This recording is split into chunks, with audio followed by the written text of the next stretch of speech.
कौरव थे, कौरवों के सैनिक थे, पांडव थे, पांडवों के सैनिक थे, लेकिन ज्ञान दिया, विराट रूप दिखाया अर्जुन को।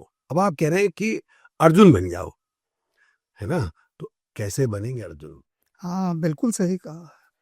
अब अर्जुन को ही विराट रूप क्यों दिखाया?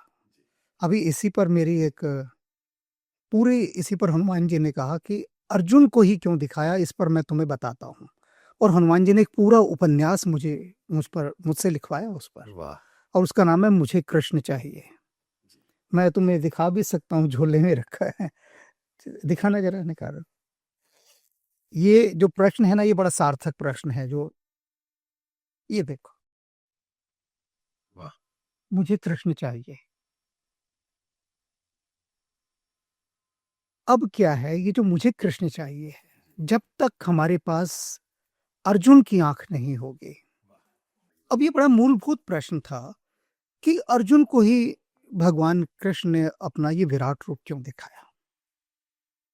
क्यों दिखाया? क्योंकि अर्जुन की जो आंख थी वो सिर्फ कृष्ण को ही फोकस करती थी। और इसका सबसे बड़ा प्रमाण क्या है? कृष्ण ने दो विकल्प रख दिए थे दुर्योधन और अर्जुन के सामने।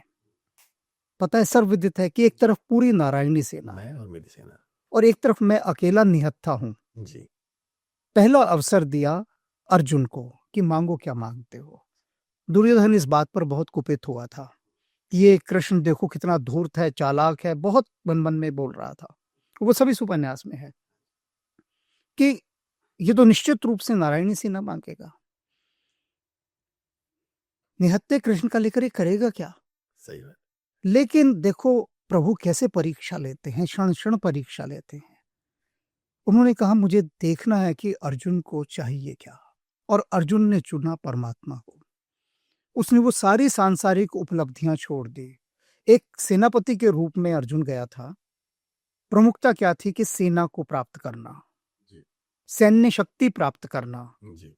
लेकिन सैन्य शक्ति को प्राप्त ना करके किसे चुना? कृष्ण को। कृष्ण। और उसकी बड़ी आलोचना हुई। अभी बिल्कुल देखो, समसामयिक प्रभु सारी चीजें दिखाते हैं। अभी हमारे माननीय प्रधानमंत्री भगवान जगन्नाथ के बुलावे पर वहां चले गए। जी। सारे मतलब सांसारिक प्रलोभनों, उपलब्धियों, वैभव, प्रभाव को छोड़कर कि मुझे तो भगवान जगन्नाथ का बुलावा आया है।